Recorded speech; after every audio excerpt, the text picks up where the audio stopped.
Bonjour à tous et bienvenue pour un nouveau numéro de Critique Foot. Au sommaire de l'émission, le FC Barcelone est-il redevenu un candidat crédible pour le titre? En première ligue, qui pour le titre? Et en France, les droits TV, quel avenir pour la Ligue 1 Uber Eats? Critique Foot, c'est parti.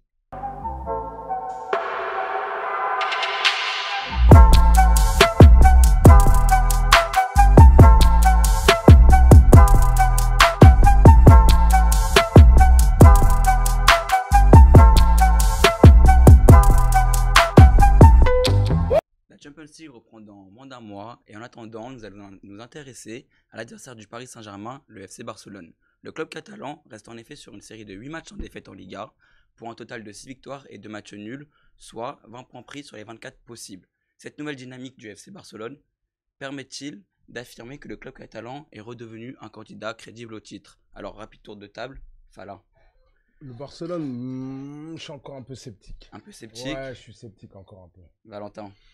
Moi, je pense que le FC Barcelone, c'est normal qu'il gagne des matchs. Mais à côté, il y a un gros client, c'est l'Atlético Madrid. Et pour moi, après, c'est mon avis personnel, je pense que l'issue du championnat, on la connaît. Et en plus, ils ont 2 matchs de retard. Donc, l'occasion pour eux de mettre 13 points sur le Barça et 10 points sur le Real. Donc, je pense que le Barça, en plus, on l'a vu en Supercoupe d'Espagne. Supercoupe du Roi plutôt, Ouais, si je me trompe pas. Voilà. d'Espagne. Ouais. D'Espagne, voilà. On voit le niveau de jeu, il n'y a pas grand chose. Beaucoup de frustration. Déjà, le symbole de cette frustration, c'est Lionel Messi, avec le coup qu'il a mis en fin de match. Donc, c'est un Barça un peu perdu. Et moi, franchement, enfin, je suis pas en train de me dire qu'il y a une vraie dynamique, même s'il y a 20 points sur 24. Ça reste le FC Barcelone. Après, c'est un peu comme le Real aussi qui ont des difficultés, qui sont en dents de scie cette saison.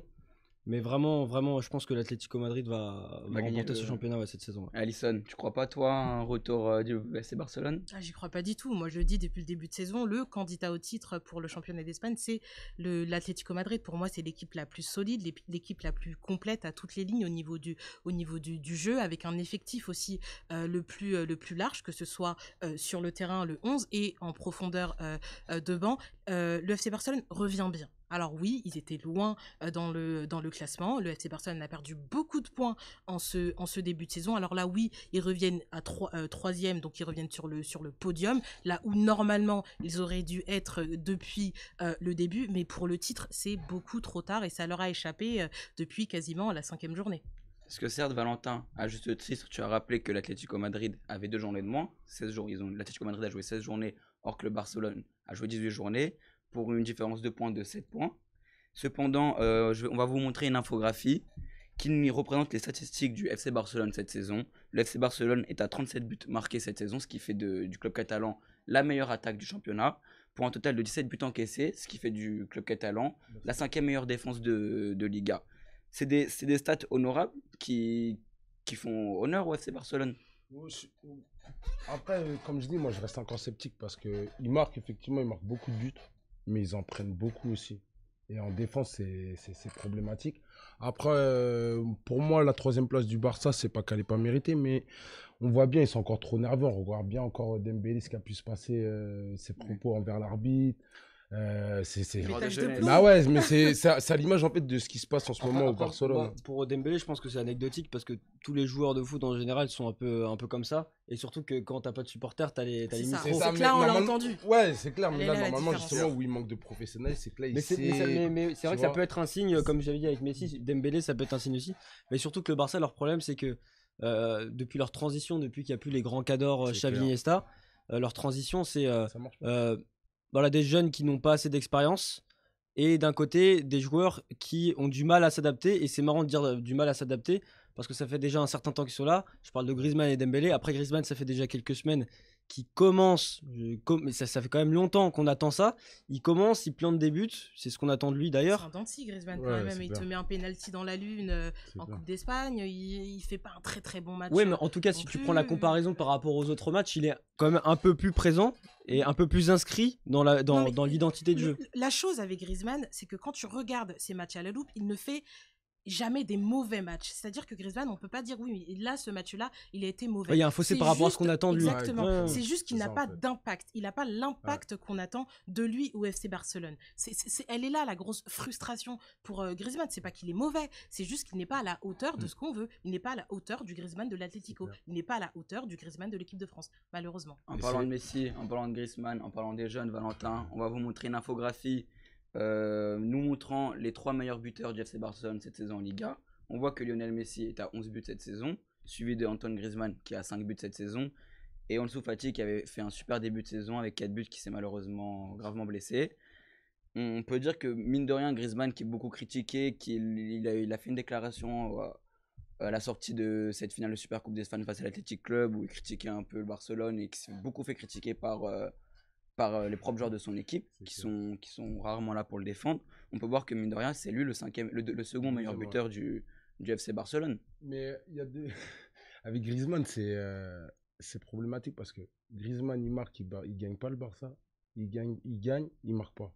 Le contexte joue pas à ça. Ouais, c'est ça aussi. Et malheureusement, je pense que, je sais pas, après, tout le monde attend les élections aussi au Barça. Mais ce qu'on attend des joueurs du Barça, c'est surtout qu'ils changent le scénario d'un match. Et c'est plus le cas. Et aujourd'hui, ils ont plus la faculté de le faire parce qu'ils se changer reposent. le cours d'un Exactement. Mais si on voit bien, là, tout seul, il peut plus. Mais Tout- si on ah, là, il prend peut l'exemple plus. de la Supercoupe d'Espagne, justement, je pense que c'est un bel exemple. C'est que des matchs comme ça, en général, le FC Barcelone ne laisse pas filer et ne se laisse pas faire. Enfin, ne se laisse pas aspirer dans un tel scénario. Et surtout que Lionel Messi, il a des bonnes stats, mais c'est ce que j'avais dit d'ailleurs hier soir sur Beurre FM, c'est il a des bonnes statistiques, il est bon individuellement, mais il a plus d'impact et plus d'influence sur le cours d'un match. Et il l'avait avant, aujourd'hui il l'a plus. Parce qu'il n'a pas l'équipe autour. Et c'est ce que j'allais dire justement, je voulais rebondir, c'est qu'il n'a pas l'équipe autour. Et on peut revenir du coup sur la thèse de son départ qui pourrait lui individuellement lui faire le plus grand bien et le plus grand mal au FC Barcelone, parce que quoi qu'on en dise, même s'il n'est pas bien dans sa peau et qu'il a la tête ailleurs et que ça peut aussi impacter le Barça va perdre voilà, son joueur le plus marquant de l'histoire du club. Donc après, moi je pense que le FC Barcelone, ils sont pas sortis de la crise. On peut parler de clubs qui sont en crise sportivement. Eux, ils sont en crise sportive, institutionnelle, économique. Ils ont énormément de dettes. Donc c'est pas fini. On parle de crise, mais ça va durer encore longtemps. Non, mais d'un point de vue jeu, tu l'as dit tout à l'heure, Valentin, mais tu n'as pas développé. C'est la transition n'est pas faite. On peut faire le parallèle aussi avec le Real Madrid. C'est pareil, c'est-à-dire que on a eu une génération dorée. Iniesta, Xavi, Puyol, Busquets, qui est encore là aussi, Busquets, Piqué aussi, qui est encore là, mais on n'a pas su les remplacer, c'est-à-dire que depuis un moment, à part peut-être Riqui Puig, Ansu Fati, on a du mal à sortir des joueurs de cette Masia, et on a du mal à bien acheter. Et quand on achète, on a du mal à ce que ces joueurs-là s'intègrent dans cet effectif du FC Barcelone. Donc cette petite transition-là, ce qui fait qu'aujourd'hui, le FC Barcelone est complètement en crise sportive. Ouais. Là, ça se paye, mais cash. Mais déjà, sur le terrain, ils ont déjà perdu leur ADN parce qu'à force d'acheter des joueurs, c'est même pas, enfin, les critères, ils sont même pas bien définis.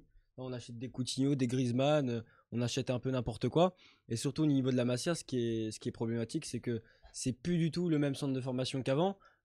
L'exemple, c'est Ravi Simons qui est allé au Paris Saint-Germain. Quand tu vois des pépites comme ça partir, il y avait Kai Ruiz aussi qui allait au PSG. Ouais. Quand tu vois des pépites comme ça partir, c'est qu'il y a un problème au FC Barcelone. Et justement, ça a une influence sur le terrain après. Mais le problème, de toute façon, on va en revenir encore, on va en discuter. Ça vient de la gestion du président, Bartomeu, qui avec son vouloir instaurer absolument du trading. On voit bien, ça marche sur peut-être 2-3 ans. Mais les répercussions, on voit bien avec Valence ce qui s'est passé aussi. Et moi, je suis. Pas un club comme une entreprise. Après. C'est exactement ça. Le seul pour moi qui arrive à le faire, c'est Aulas, plus ou moins. On voit bien qu'il reste. Mais sinon, c'est très dangereux de jouer au training comme ça. Vous avez tous les trois unanimement parlé de l'ADN du FC Barcelone. C'est vrai. Il y a eu des achats un peu trop chers qui n'ont pas porté leurs fruits. Coutinho, mais justement, le président a tué ça, justement, l'identité de la marque. Il n'y avait plus d'objectifs depuis des années. Exactement. Et là, je pense que là, tout le monde attend le retour. On ne sait pas, mais de Juan Laporta, parce que c'était l'identité du Barcelone. Juan Laporta, c'est celui qui a ramené les Ronaldinho, qui a mis en place Eto'o, Xavi, Iniesta. Guardiola. C'est là où tout a commencé. Exactement, exactement. Qui a fait venir Rijkaard, tout ça en tant que. Parce qu'avant ça, le FC Barcelone, c'était pas le rouleau compresseur européen qu'on connaît. Non. Après, pour revenir à la du FC Barcelone, on parlait de la Masia. C'est vrai que le FC Barcelone est surtout connu parce que c'est un club qui appartient aux socios. C'est pas forcément un club qui a des moyens colossaux, qui est sous la tutelle d'un fonds d'investissement. Mais quand on parle des jeunes, cette saison, la grande réussite du FC Barcelone, c'est Ansu Fati qui s'est blessé, mais il y a aussi Pedri qui fait une super saison. Et peut-être que à force d'être utilisé, le jeune Pedri va finir par être cramé au fil de la saison. C'est que la structure générale, elle est compliquée. Désolé, Alison. La structure générale, la manière dont est construite l'équipe pour bien jouer, c'est pas bien fait, surtout quand tu changes d'entraîneur pratiquement tous les ans ou tous les 2 ans.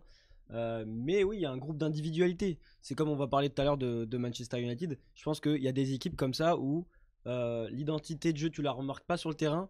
Tu vois plus un groupe d'individualités et ces individualités vont faire la différence. Sauf que là, pour le coup, ils font pas forcément la différence pour changer le scénario d'un match, comme on a dit tout à l'heure. Après, on parle du départ de Lionel Messi, on parle de la présidence. C'est sûr que c'est une année de transition pour l'FC Barcelone. Néanmoins, je vais vous montrer une infographie résumant le fait que le FC Barcelone, avec 26 titres de Liga, est le deuxième club ayant gagné le plus la Liga, derrière le Real Madrid et devant l'Atlético Madrid. Alors là, certes, l'Atlético Madrid a un rouleau compresseur. Ils sont à 31 buts cette saison pour seulement 6 buts encaissés. Néanmoins, certes, ils sont à 2 journées de moins que le FC Barcelone, mais ils ne sont qu'à 7 points d'écart. Il suffit qu'une rencontre et les opposants... Non, mais ce qui est fou, c'est que les prochains matchs, là, les 2 prochains mois, pendant 1 mois et demi, là, j'ai vu les calendriers pour l'Atlético Madrid. C'est que contre des petites équipes pratiquement pour l'Atlético. La prochaine fois qu'ils vont affronter le Real, c'est fin février. Enfin, une grosse équipe en tout cas. D'ailleurs, ils ont perdu contre le Real. Ils avaient pris 2 buts et sur les 6 buts, il y a 2 buts. Et c'est surprenant en 16 matchs de prendre seulement 6 buts. Donc ça montre à quel point ils sont tellement bien structurés, tellement bien rodés.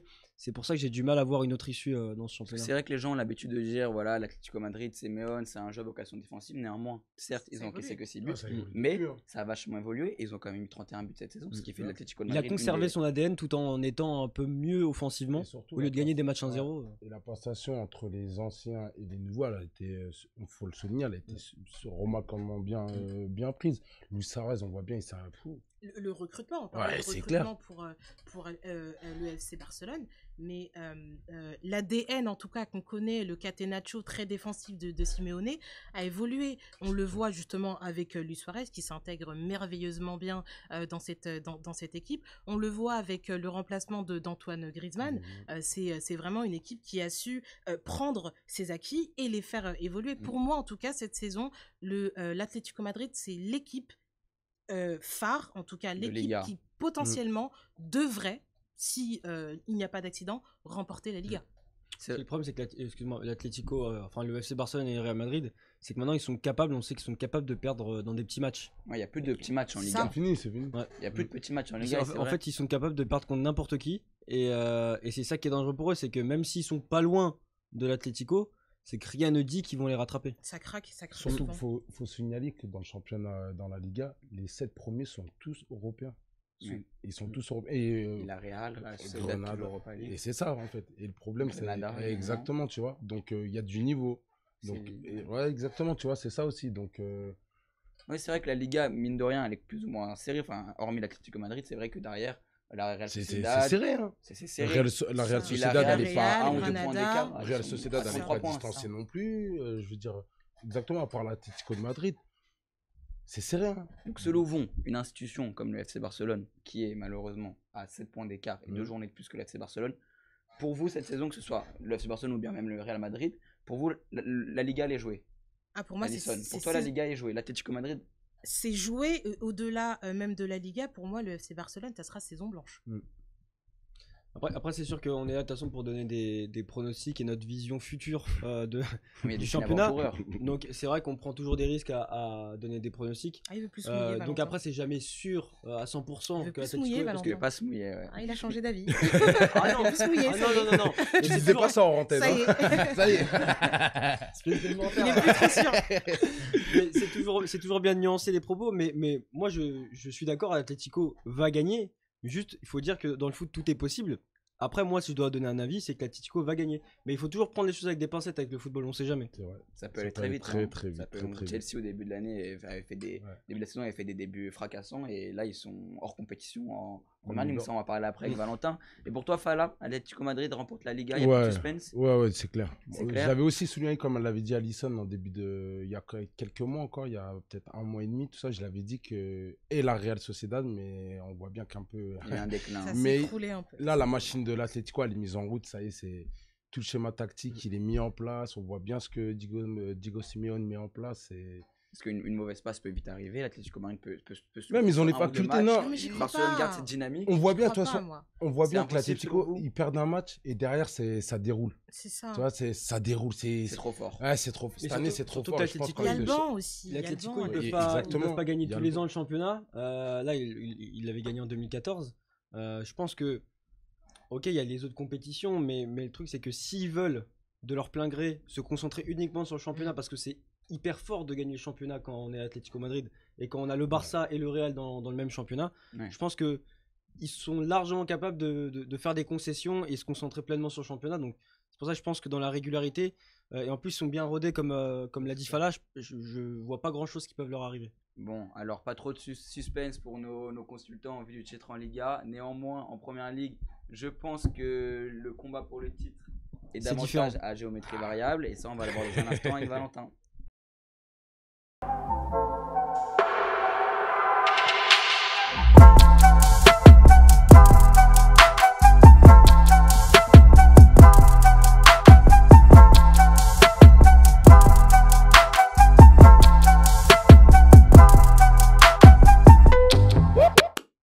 Après avoir parlé de FC Barcelone et de la Liga, tournons-nous maintenant sur la Première Ligue. Qui remportera ce championnat extrêmement serré? Aujourd'hui, on voit 6 concurrents qui sont au coude à coude. Tottenham, Liverpool, les deux Manchester, Everton et Leicester. Je ne sais pas si j'en ai oublié un, parce que ça fait beaucoup de concurrents. West Ham. Voilà. West Ham. Qui? West Ham. West Ham? Ouais. Bon, au titre. Non. peut-être pas, mais, Au titre, pas ils West sont Ham, pas- quand même. place Non. européenne, oui. Moi, je pense que c'est les 6 premiers. Jouer. C'est les 6 premiers. J'aime beaucoup West Ham. West Ham, pour parler de remporter le titre, je C'est pense un peu que exagéré. c'est un peu compliqué. Sinon, est-ce que chacun de vous, est-ce que vous avez un favori qui ressort? C'est compliqué parce que sur les 6, il y a eu voilà, des périodes en dents de scie pour chacun. Est-ce que vous avez une équipe au moins qui ressort du lot par rapport aux autres? Alisson. Moi, j'aimerais bien Manchester United. United? Ouais, United. Tu penses qu'ils seraient réguliers sur le... Parce qu'on les a vus très irréguliers depuis Alors, le début de la saison quand même. On les a vus beaucoup en dents de scie. United s'est pris des revers. United a gagné aussi. United a un effectif pléthorique, mais pas assez, avec des joueurs pas assez réguliers. Mais pour l'histoire, ça fait plaisir de revoir Manchester United à ce niveau-là. Ça fait plaisir de revoir Manchester United sur le podium. Ça faisait longtemps qu'on n'avait pas vu les Reds à ce niveau-là en première ligue. Donc, moi, j'aime l'histoire, j'aime les belles histoires, Ouais, j'aime c'est le clair. football, j'aime le football qui parle et qui me parle. Et moi, Manchester United, cette saison, ça me parle. Ça te parle dans le jeu?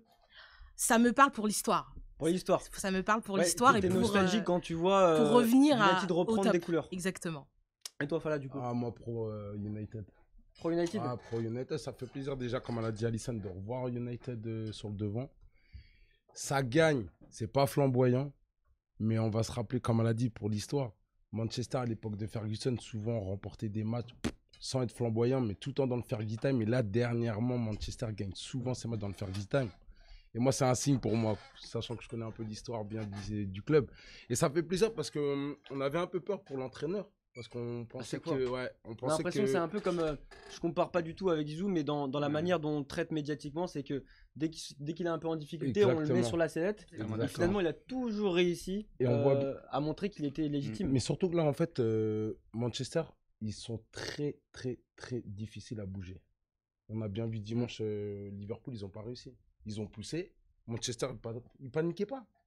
Et c'est étonnant de voir les lacunes défensives qui ont pratiquement disparu, parce qu'on sait que Liverpool offensivement, ça fait quand même, je crois, si je me trompe pas, 348 minutes qu'ils n'ont pas marqué. Donc ça joue aussi sur ce match. Mais Liverpool, une machine offensive normalement, et United qui a été très très solide dans ce match. Mais juste pour souligner par rapport au match de Liverpool-Manchester, moi je trouve que Liverpool, pour cette année, on a vu ses limites. Je pense que cette année, ils ne seront pas candidats au titre. Il y a plus armé, on voit bien City. Toi, t'en penses quoi? City, ils reviennent très très fort. Moi, c'est vrai que Alisson et Fala m'ont convaincu par rapport à Manchester United, à l'image de l'AC Milan. C'est-à-dire qu'on va faire comme le Barça, Non, mais- en première partie. Attends. Tout le monde va tuner. Non, non, pas du tout. Tout le monde Parce est que rouge ici. Ils m'ont convaincu. C'est vrai qu'à l'image de l'AC Milan en Serie A, c'est vrai que c'est important de revoir des cadors européens qui étaient un peu plus en retrait ces derniers temps, revenir sur le devant de la scène. Néanmoins, moi, ça, United, j'en parlais avec Fala, c'est vrai qu'ils ont super bien géré le Boxing Day. Et il me semble d'ailleurs que c'est Ferguson qui disait que on gagne pas le titre lors du Boxing Day, mais en tout cas, on peut le perdre. Néanmoins, pour revenir à Liverpool, on parlait de Liverpool, c'est vrai que malheureusement, Liverpool montre ses limites, que ce soit défensivement ou offensivement. Néanmoins, ils ont beaucoup de blessés, ce qui joue pas en leur faveur. Tu parlais du match face à United, il me semble qu'ils ont aligné une charnière, Fabinho Henderson. Ouais, Donc, c'est pas deux défenseurs centraux de métier. Van Dijk, Joe Gomez ou Matip qui sont blessés. Donc, là, il y a une deuxième partie de saison. Je pense que Manchester City revient fort. Je pense que Liverpool peut revenir fort, mais n'est pas encore revenu. Néanmoins, City est revenu fort. Leicester, faut pas les sous-estimer. Il me semble que c'est la meilleure attaque de Première Ligue cette saison. Ça d'ailleurs, si tu peux l'afficher, on a le nombre de buts de Leicester en 19 matchs. Donc c'est la meilleure attaque, 35 buts. Pour Leicester, il n'y a pas de souci. Et rapidement pour conclure, je 35 pense... buts en 19 matchs pour Leicester. Et tout simplement Leicester qui, pour rebondir sur ce que tu dis, qui présente moins de grosses individualités. Sur le Ouais. papier, c'est moins beau que les concurrents. Mais on a l'impression que depuis le début de la saison, je dirais pas un sans faute, mais dans ce qu'il montre, c'est presque copie parfaite. Déjà, pour le club, pour le calibre en fait du club. On parle beaucoup de Bruno Fernandes, de Grealish, mais s'il y a bien un milieu de terrain qui fait sensation cette année en Première Ligue et dont on parle beaucoup moins, c'est Yuri Tielemans, qui est clairement dépositaire du jeu à Leicester. Madison, milieu offensif, est très très très très bon. Vardy, ça sert à rien de le présenter, Ouais, c'est on ça. connaît quel joueur c'est. 11 buts et 5 passes décisives. 11 buts et 5 passes Vardy, décisives. qui, le fait qu'il joue à Leicester, en fait, on ne considère pas. Enfin, il vient pas Un peu plus directement en sous-coté, tête. c'est sûr. Parce que en termes de ratio but par match, C'est il est quand même. On avait vu qu'il y a quelques mois, il était quand même devant Drogba. Donc ça, c'est surprenant pour Mais un il a joueur. 11 buts cette saison, c'est ça? Il a 11 buts, ouais, et 5 passes décisives. Donc Vardy qui emmène ses coéquipiers, mais c'est aussi un collectif finalement. Il n'y a pas que Vardy, et c'est ça qui est surprenant. Si tu peux mettre le classement pour montrer un peu l'étendue et de montrer le fait que c'est très très très serré. Donc alors là, c'est le classement d'il y a 2 jours parce que ça change tellement rapidement. Ah, ça va vite en Surtout Angleterre. qu'il y a En fait, des ça qui change- rejouent ça- tranquillement. Ouais, C'est- c'est ça. Comme on a préparé l'émission avant les matchs d'hier, United et City se sont imposés. United a gagné 2-0 contre Fulham. Et justement, United du coup est premier du classement. City qui a des matchs de retard, donc qui pourrait repasser devant. Donc en fait, ça va là sur les prochaines semaines, ça va être comme ça. On va avoir des nouveaux leaders à chaque fois. Et dès qu'il y aura un Chaque leader, on va journée. forcément parler de lui, comme on a parlé de Leicester hier. Là, on parle de United. Demain, peut-être qu'on parlera de Tottenham. Ouais. Et d'ailleurs, parlons de Tottenham, qui, avec son duo Kane-Son, fait très très mal. Tottenham fait mal, Tottenham revient bien. On parlait du Tottenham de Pochettino, et ben Tottenham est à la hauteur, sans Pochettino cette fois-ci, qui est parti du Mourinho. côté du Parc des Princes. Et voilà, et comme je disais, moi j'aime les belles histoires, j'aime les belles équipes, et Tottenham en fait partie. Quand on pense aux grandes écuries, on pense pas forcément tout de suite à Tottenham, on pense à United, on pense à City, on pense à d'autres, mais pas forcément à Tottenham. Et duo d'attaque de choc, duo qui plante des buts, et ça fait mouche.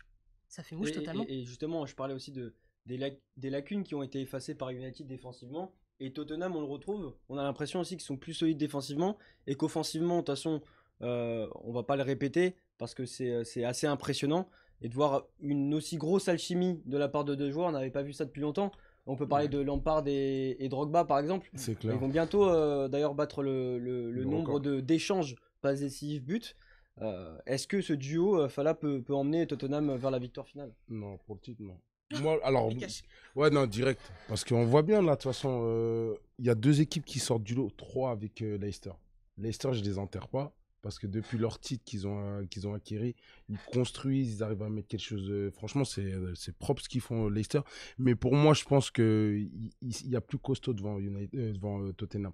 Alors, ce que début de saison, franchement, comme j'ai dit tout à l'heure, il y a un mois de ça, un mois et demi, je plaçais Tottenham dans les favoris. On a vu le Boxing Day, ça a tout changé. Pourtant, ils étaient un peu. Comment dire? C'est vrai qu'ils ont eu des périodes un peu difficiles. C'est ça. Mi-décembre, ils ont fait 2 nuls de défaite. Mais là, ils reviennent, mine de rien, ces derniers matchs. Ils commencent à revenir et on a l'impression qu'on peut pas les bousculer. Enfin, après, c'est l'impression qu'ils donnent en tout cas. Là, parce que, ok, là, ils sont cinquième au classement. City, on va voir là. Il y aura un Tottenham City. Et en plus, avec un City qui a repris des couleurs. C'est ça. Et à mon avis, le titre, il va jouer United et City. Sûr et certain. Et donc, si on peut parler aussi de, je disais 6 équipes.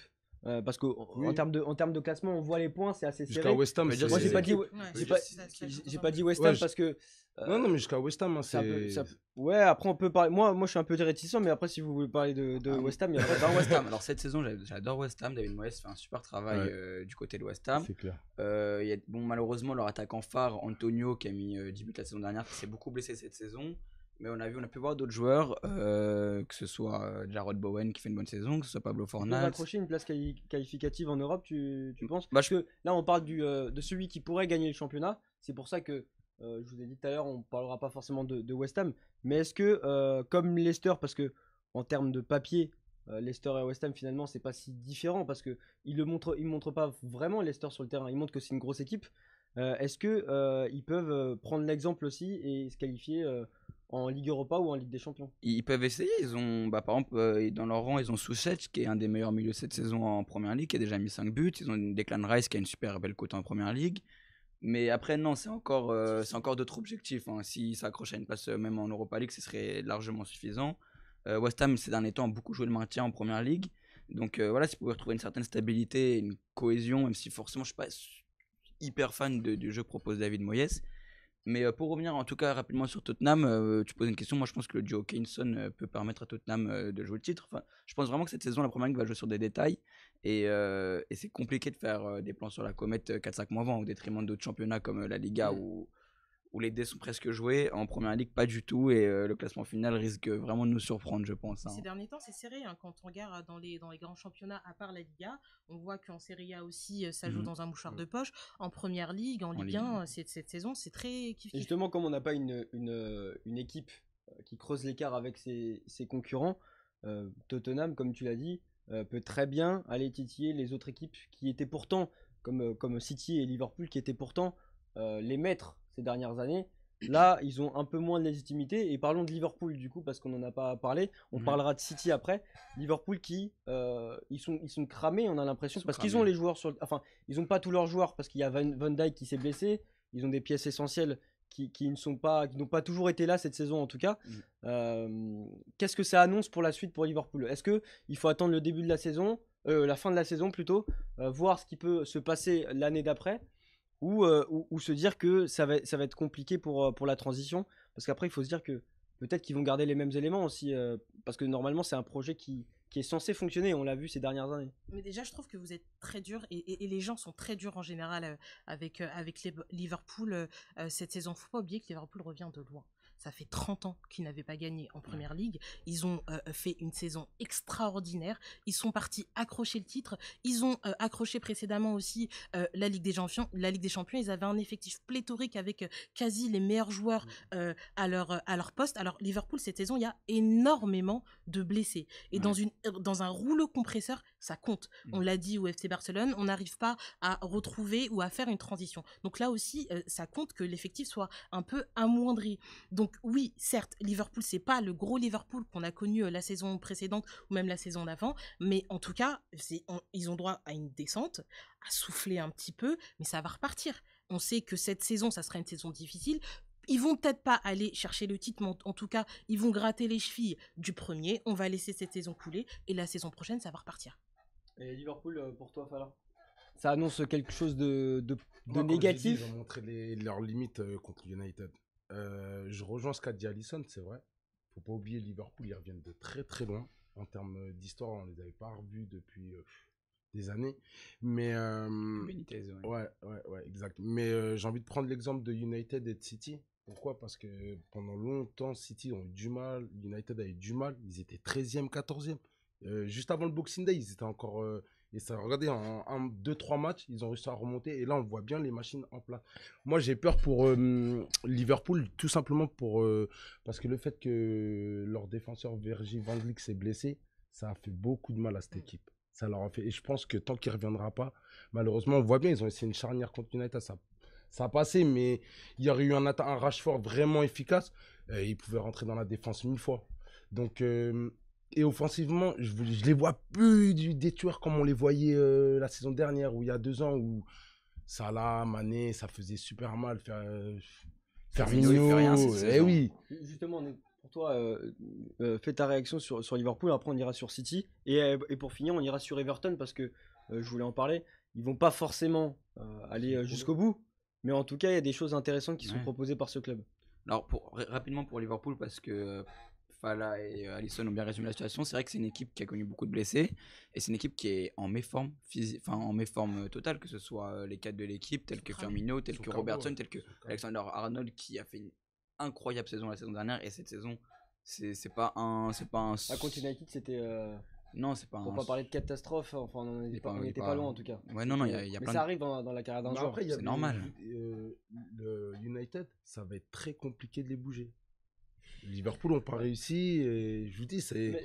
Après, c'est pas la faute aux attaquants. Là, c'était vraiment sur un bloc de United qui était bien mis en place. Mais United n'a pas réussi à bouger Liverpool non plus. Aussi, ça va dans les deux sens. Mais moi, je trouve que. Dans le sens où il dit ça parce que Liverpool était dans une position de chasseur. Et c'était plus à Liverpool de gagner contre United que l'inverse. Et je pense que ça arrange plus United de faire un nul. Donc c'était plus dans ce sens-là.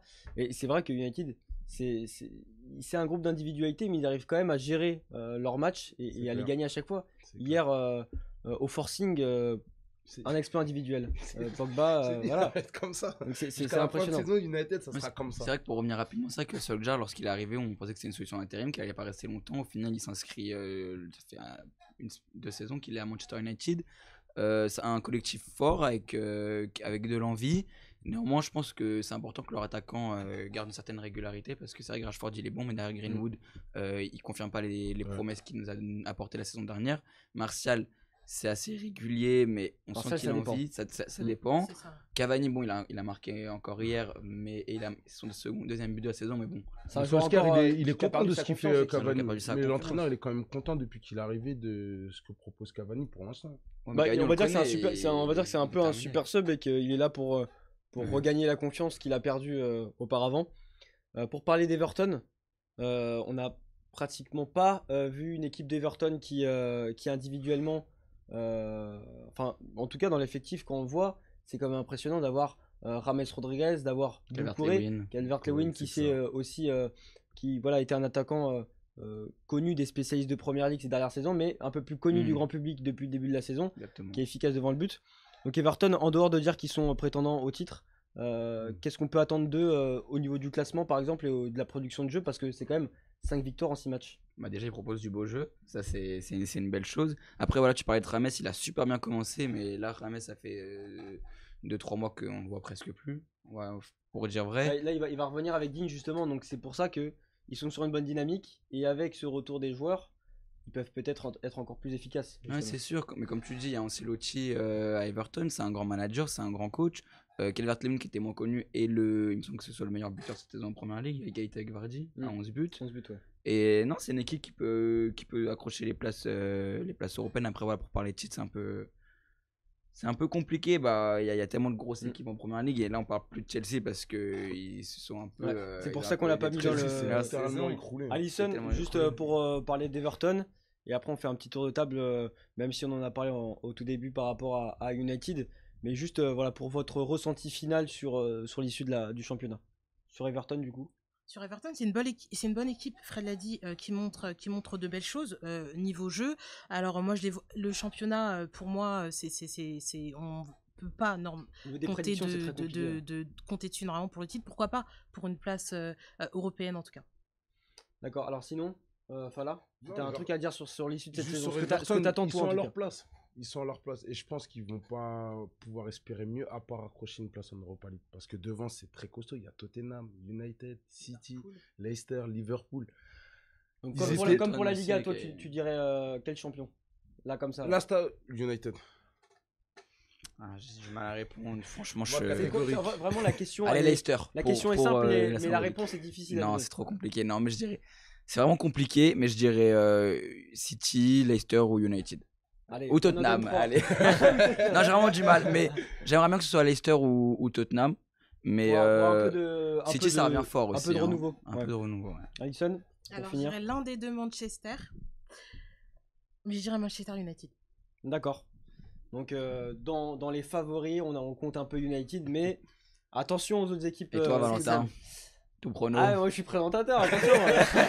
Mouille-toi un petit peu là. Là, t'as bien répondu, t'es pas tombé dans le piège. Je vous dirai en off, hein. Y a pas Ouais, on te Tu peux connaît. quand Hein. même donner une prédiction, hein, t'as le droit. Non, c'est assez Mouille-toi un compliqué. petit peu. Non, moi je pense que au vu de la nouvelle forme entre parenthèses de City qui revient un tout petit peu et de la Ouais. structure qui est proposée, parce que c'est vrai qu'avant ils se focalisaient trop sur comment on doit jouer, comment on joue, et pas sur comment on doit marquer, comment on doit être efficace devant le but.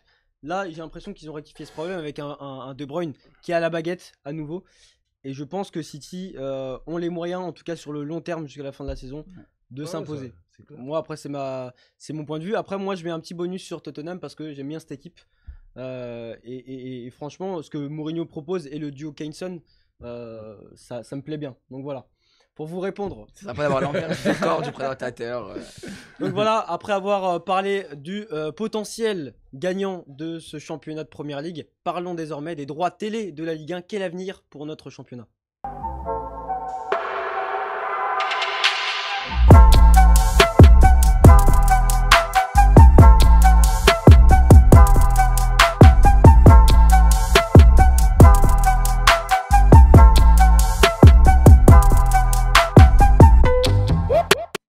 De retour pour la dernière partie de Critique Foot. Alors, on va revenir en France et on va parler de droit TV en Ligue 1 Uber Eats. On ne sait plus ce qui se passe. On ne sait plus quand va être diffusé. On ne sait plus par qui va être diffusé les nouveaux matchs. Alors là, cette semaine, il y a un nouvel appel d'offres qui a été lancé. Mais finalement, où va notre fameuse Ligue 1 Uber Eats, Valentin ? Voilà, justement, je pense que... Dans le mur, on va. Non, mais justement, je pense que la LFP a appris de ses erreurs en partie parce que ils vont mettre en place des garanties bancaires. Ils demandent des garanties bancaires, c'est-à-dire que pour les autres saisons, ça sera un virement en juin et un deuxième virement en juillet ou en août. Donc, c'est-à-dire payer en avance sur l'année. Là, pour cette saison, ça sera donc le nouveau diffuseur devra payer début février tout ce qui reste de la saison finalement. Et donc ça peut aider les clubs de Ligue 1 et de Ligue 2 partiellement parce que ils vont quand même être en difficulté. Ils ont quand même engagé des recrutements, augmenté des salaires en fonction de ce que Mediapro a proposé. Et là il y a un fossé avec l'appel d'offres, la finalité de l'appel d'offres qui normalement pour Canal+, on avait parlé de 590 millions d'euros. Plus 100 millions d'euros de bonus éventuellement s'il y a des abonnés en plus pour Canal+. Et c'est un fossé entre 1 milliard 100 000 et 690 millions, enfin 590 millions, c'est une grosse différence. Et quand on voit par exemple un club comme Nîmes, parce que je pense que les plus en difficulté c'est quand même les petits clubs, un club comme Nîmes qui dépend à 76% des droits télé, 76% des droits télé, le PSG à la limite c'est 25% ou un truc comme ça, Nîmes c'est 76%. Oui, donc les petits clubs forcément En tout cas, ouais. sont désavantagés. En tout cas, entre la crise sanitaire où on a été pratiquement le seul pays des 5 grands championnats à arrêter notre championnat, c'est dire l'intérêt qu'on a pour le sport et le football par rapport à d'autres pays. Donc déjà, on met les clubs en difficulté. Et en plus de ça, on a cette supercherie de Mediapro. Donc là, on essaye de sortir la tête de l'eau, mais c'est pas facile. On parlait de garantie. Fred, justement, il était là. Le piège, c'est qu'on sait le fiasco Mediapro, ça a été proposé en Serie A, la Serie A a refusé parce que justement il n'y avait pas de garantie. Est-ce qu'on s'est tout bêtement fait piéger en France par Mediapro ? Ah, alors que Mediapro, tout le monde avait senti venir l'escroquerie. Franchement, tout le monde avait senti venir. On savait que Mediapro, voilà, on comprenait pas trop le projet. Et, même la Serie A a refusé, alors que je pense que si la Serie A refuse, c'est qu'il y a une raison à cela. Après, voilà, moi je pense que qu'on se soit fait littéralement escroquer par Mediapro, c'est une chose. Ce qui en est une autre, c'est la responsabilité des dirigeants de la LFP, de la responsabilité des clubs de Ligue 1. Les clubs qui ont dépensé lors de ce mercato en prévention des sommes de droits TV se sont grandement mouillés. Quand tu vois qu'il y a eu des transferts, par exemple Habib Diallo qui a rejoint Strasbourg pour 10 millions. Après voilà, moi je comprends qu'il y a une guerre d'ego maintenant, je comprends qu'il y a une guerre d'intérêt, Mais je suis un peu déçu de l'attitude de Canal+, de Vincent Bolloré en l'occurrence, parce qu'il aurait pu... Bon, après, voilà, il a ses intérêts, je comprends, mais il aurait pu... Canal+ aurait pu se présenter comme le sauveur de la Ligue 1, entre guillemets, racheter les lots les plus importants. Alors, aurait pu, mais c'est très compliqué. Justement, on va voir une petite image avec les droits télé. En première ligue, on a 1,93 milliard de droits télé pour la saison 2019-2020. En Bundesliga, 1,6 milliard. En Liga, 1,14 milliard. Et en Serie A, tu l'as dit, 973 millions. Là où je veux en venir, Fala, c'est que tout simplement, est-ce que la Ligue 1 n'est pas attractive du coup? Non. Après, moi j'ai... C'est pour ça que Canal+ rétropédale dans son choix de ne pas acheter tous les lots. Alors non, Canal+, c'est encore une autre histoire. Lui, Bolloré, c'est une stratégie qu'il met en place. Pour moi, il veut faire descendre un maximum parce que je ne le vois pas débourser 800 millions ou 600 millions dans les droits télé pour 6 mois. Parce que la Ligue 1 est pas si attractive que ça finalement. Exactement. Donc il faut l'acheter au rabais. Exactement. Mais je ne pense pas que ça sera vendu au rabais déjà pour commencer. Il y a un prix de réserve même. Ça va être compliqué. Là, cette histoire, pour moi, l'erreur déjà vient de l'instance française, de la Ligue, d'avoir laissé arriver Mediapro. Malgré qu'ils ont un chiffre d'affaires, parce que Juan m'a bien expliqué. On le voit à l'écran, le chiffre d'affaires de Mediapro, c'est quand même 1,2 milliard d'euros. Donc ils sont pas mauvais en termes de gestion, tout ça. Alors qu'est-ce qui s'est passé s'ils sont pas mauvais alors? Mais c'est encore une fois de plus, c'est nous, on s'est vu trop beau en laissant un droit TV mettre 800 millions, 600 millions quasiment d'appels d'offres. Ça laisse une marge, mais il n'y a pas de marge en fait. Mais c'est surtout qu'il faut. Il n'y a rien que tu laisses. Il faut arrêter de dire que la Ligue 1 c'est la Ligue des talents. C'est clair. Parce que en fait, Mediapro a trop cru que la Ligue 1 ça allait être le meilleur championnat d'Europe. Ils sont arrivés en plus, ces gens-là, Rom Roures, il connaît absolument rien au football. Il arrive, il pose son milliard en pensant qu'il va y arriver. Et surtout, alors, quand tu mets 29 € d'abonnement, tu proposes que de la Ligue 1 et de la Ligue 2, que depuis qu'en 10 ans, on a la moitié des Français qui se sont désintéressés de la Ligue 1. Tu mets 1 milliard en pensant que ça va fonctionner, c'est pas possible. Canal+, le fait que ça fonctionne souvent, c'est que quand on s'abonne à Canal+, on a du cinéma, on a des séries, on a du sport. Et là, on trouve son compte finalement avec Canal+. Mediapro, qu'est-ce qu'on va mettre? En plus, ils n'ont même pas d'autres championnats, Mediapro. Ils ont juste la Ligue 1 et la Ligue 2. Qu'est-ce qu'on va mettre? 29 €. Surtout 29 €. Vous avez la Ligue des Champions. C'est exactement donc, ouais, mais après, quand on a RMC, et puis maintenant, il y a les liens de streaming, c'est ça le problème. Faut pas streamer, je le rappelle, c'est illégal. IPTV. Non, on le répète, c'est illégal. Le streaming est illégal. On le répète quand même, on doit le souligner. Même si certains streament, on rappelle que c'est illégal.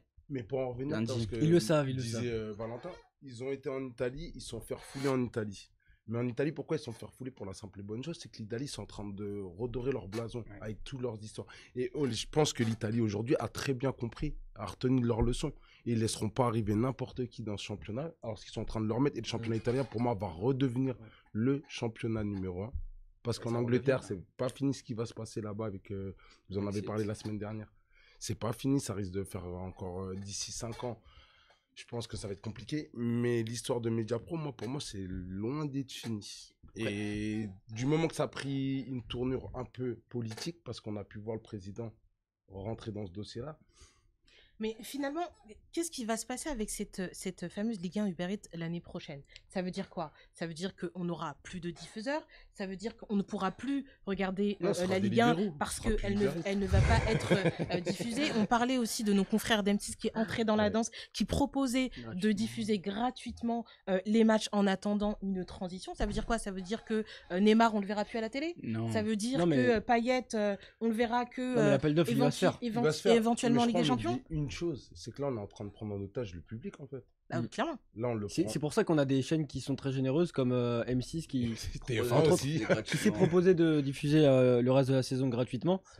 Donc ça, c'est déjà une solution. Après, comme tu dis, pour l'année prochaine, c'est une autre histoire. Après, je pense que le plus rentable, mais ça serait quand même un casse-tête, c'est d'assembler plusieurs chaînes qui se partagent les droits, qui diffusent tel ou tel match, Ça a déjà été fait. Mais le truc, c'est que ça a déjà été fait entre. C'est-à-dire qu'en fait, si tu veux regarder le match de samedi 17h et le match de dimanche soir, en fait, il faut que tu t'abonnes à tel diffuseur. En fait, ça va dans tous les sens. Et on a parlé justement des liens de streaming, mais sur Chéri la sauce, pas lâcher l'affaire avec le problème, Valentin. Là. Non, pas des liens, pas des plateformes de streaming, pardon. C'est différent, comme Amazon par exemple, parce que apparemment ils sont rentrés dans la course pour la Ligue 1. Ouais. C'est pas la première fois qu'on voit ça, parce que en Première Ligue, ils diffusent 20 matchs au total sur toute une saison. Ils le font aussi en Italie, un peu partout. Et donc en Ligue 1, je pense que ça serait le plus rentable, parce qu'Amazon, au vu du chiffre d'affaires, et on salue Monsieur Bezos d'ailleurs, non, je pense que voilà, c'est quand même Amazon, c'est quand même ils ont une légitimité financière. Après bon, ils vont continuer à avoir un monopole sur tout, donc ça c'est une autre histoire aussi. Allez, Lisson, pour revenir rapidement sur ce que disait Valentin, qui a dit pas mal de choses intéressantes. Déjà, d'une part, c'est vrai que je pense que tout ça c'est un cercle vicieux, et que Mediapro c'est vraiment la cerise sur le gâteau. On a eu trop de diffuseurs différents, on a trop disséqué les chaînes qui diffusent le football, que ce soit la Ligue 1 ou les autres championnats. En Première Ligue, ils ont une chaîne qui leur coûte $50 par mois, c'est la Skybet, c'est ça, je crois. Mais ils diffusent tout. Nous, on a exaspéré le public français, et je pense aussi, je reviens rapidement, que la Ligue 1 ne vaut pas 1 milliard. Enfin, c'est simple, les matchs se jouent à peu près en même temps. Tu peux avoir un match de Ligue 1 et tu as un match de Première Ligue, un match de Liga en même temps. Je suis désolé, même moi qui suis très chauvin, parfois, quand je vois une belle affiche de Première Ligue, j'ai du mal à aller voir Nantes-Bordeaux, par exemple. Donc je pense que la Ligue 1 ne vaut pas forcément 1 milliard. Je pense qu'on va vendre notre Ligue 1, mais on va la vendre beaucoup moins cher que ce ne sera pas 1 milliard, ce sera la moitié peut-être, ou un peu plus que la moitié. Mais c'est assuré sur le gâteau. Après, voilà, il faut vraiment se remettre en question. Et ça a commencé par le remplacement de Kyo par La Brune. Mais je pense qu'on va trouver un diffuseur et une belle offre. Voilà. Mais pas 1 milliard. Si je peux rebondir, c'est que le problème, ça vient justement de la manière dont on gère notre football français. Les présidents, le conseil d'administration de la LFP, Don Noël, le baron de la FFF, Don Noël. Le truc, c'est que lui, clair. En fait, c'est un président c'est le président de la fédération, sauf qu'il a beaucoup trop d'influence et d'impact sur la LFP, et il devrait même pas avoir cet impact-là.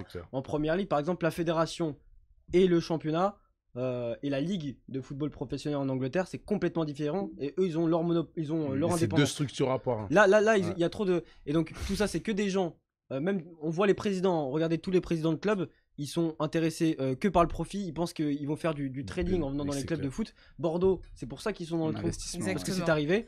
Et justement, c'est pas des passionnés de foot, ils savent pas y faire. Et justement, c'est pour ça qu'on en est là. Ils ont été trop gourmands, ils se disent 1 milliard. Tout le monde veut manger. Dans les poches, en tout cas, on l'aura compris. On ne sait pas trop où on va pour l'année prochaine. On a été trop gourmand, pas assez avant-gardiste. On n'a pas assez vu l'avenir, mais on est dans un flou total. N'oubliez pas de vous abonner à la chaîne, de liker, de vous abonner aussi à nos différents réseaux sociaux. Et on se dit à la semaine prochaine.